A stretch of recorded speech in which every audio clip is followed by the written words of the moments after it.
A bastion of freedom, NATO's enduring legacy. The year is 1949. The world is still grappling with the aftermath of World War II. The horrors of the conflict are etched in the minds of people across the globe. From the ashes of war, a new hope emerges. The North Atlantic Treaty Organization, or NATO. For over 7 decades, NATO has stood as a beacon of stability and a bulwark against aggression. Its formation marked a turning point in history, ushering in an era of unprecedented cooperation among North American and European nations.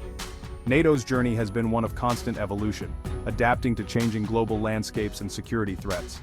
The alliance has played a pivotal role in safeguarding the freedom and security of its members and partners. It has been a driving force in promoting democratic values and international cooperation. Today, NATO stands as a testament to the power of collective defense and the enduring belief in a shared destiny. Forging unity, the genesis of NATO.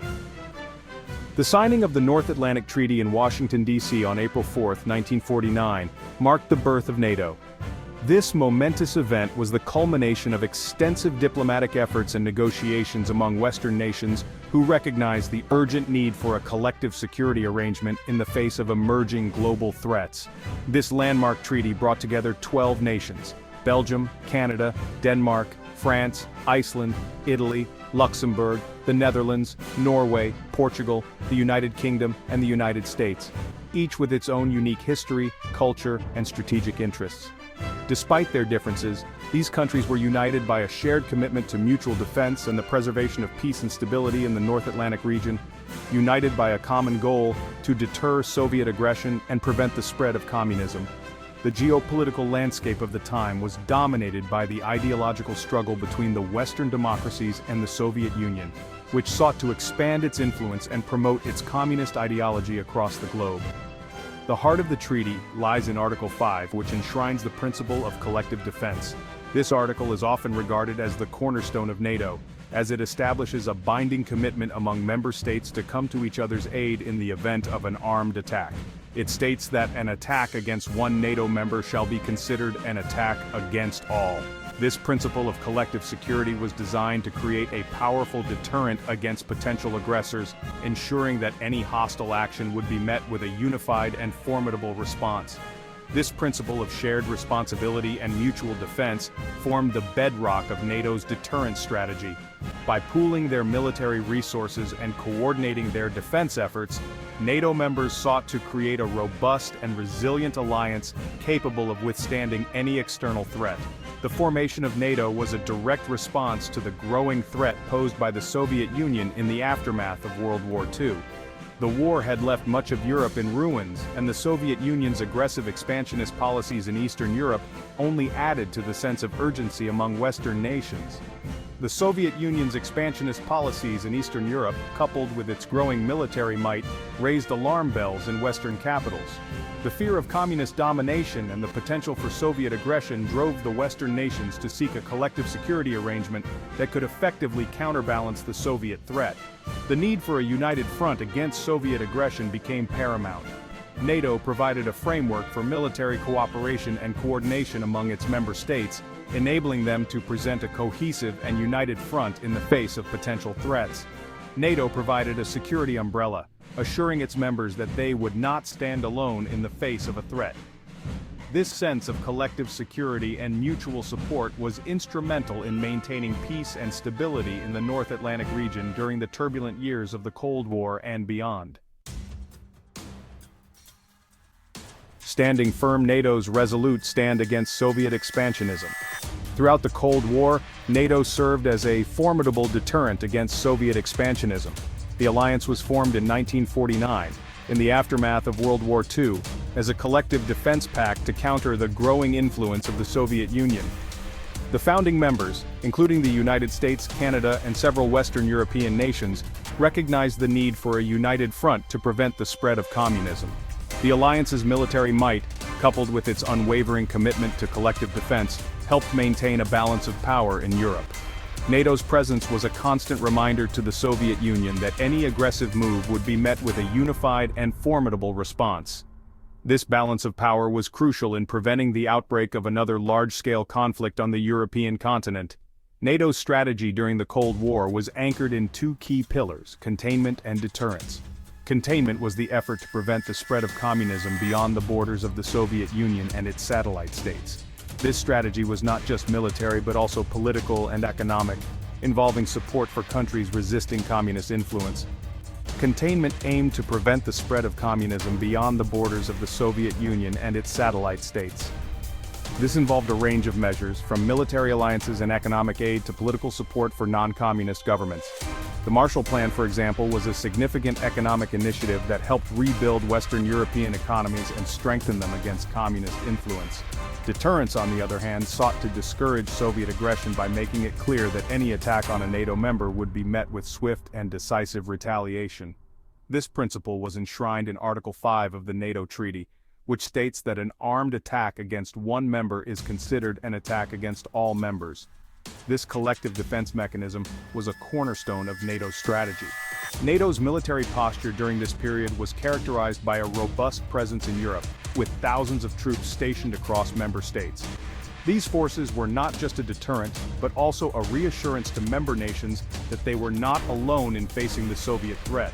The presence of American troops in Europe, for example, was a significant factor in maintaining the alliance's credibility.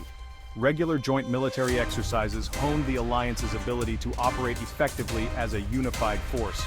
These exercises were crucial in ensuring that NATO forces could work together seamlessly in the event of a conflict.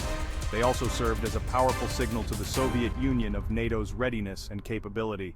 NATO's nuclear arsenal, while intended as a last resort, served as a powerful deterrent against Soviet aggression. The presence of nuclear weapons in Europe was a clear message that any Soviet attack could escalate into a nuclear conflict, a risk that neither side was willing to take.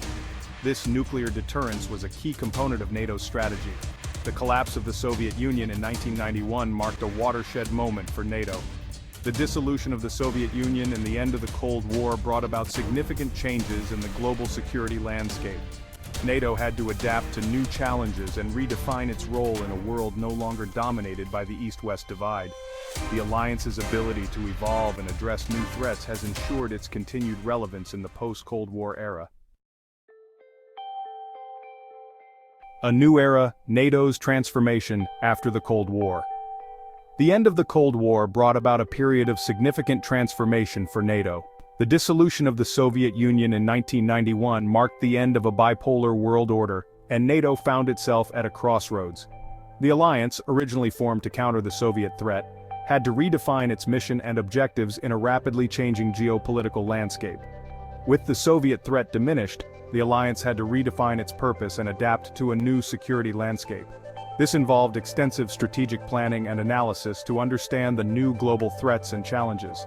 NATO's leaders and defense ministers engaged in numerous discussions to chart a new course for the alliance, focusing on flexibility and adaptability.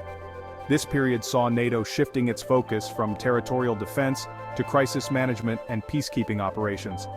The alliance recognized that the nature of threats had evolved, with regional conflicts and humanitarian crises becoming more prominent. NATO's new role involved not just defending member states, but also promoting stability and peace in conflict zones around the world. NATO's first military interventions took place in the Balkans, where the alliance played a crucial role in ending the conflicts in Bosnia and Herzegovina and Kosovo. These interventions were significant as they marked NATO's transition from a purely defensive alliance to an active participant in international peacekeeping and conflict resolution. The operations in the Balkans demonstrated NATO's capability to mobilize and deploy forces rapidly to address crises. These operations marked a departure from NATO's traditional role and demonstrated the alliance's willingness to use its military power beyond its own borders to address emerging security challenges. This new approach required NATO to develop new strategies and capabilities, including rapid deployment forces and enhanced cooperation with international organizations like the United Nations and the European Union. The post-Cold War era also witnessed a wave of NATO enlargement. As former Warsaw Pact countries sought to distance themselves from their communist past and integrate with Western institutions, NATO provided a pathway for these nations to enhance their security and embrace democratic values. The enlargement process involved rigorous criteria and reforms to ensure that new members could contribute to the alliance's collective defense. Former Warsaw Pact countries, eager to embrace democratic values and enhance their security, sought membership in the alliance. Countries like Poland, Hungary, and the Czech Republic were among the first to join, followed by others in subsequent rounds of enlargement. This expansion was not just about increasing NATO's membership, but also about extending the zone of stability and security in Europe. This expansion eastward extended NATO's security umbrella to a significant portion of Eastern Europe, further solidifying the alliance's role as a guarantor of peace and stability. The presence of NATO troops and defense exercises in new member states reassured these countries of their security and deterred potential aggressors. The integration of Eastern European countries into NATO also fostered greater political and military cooperation within the alliance, strengthening its overall cohesion and effectiveness.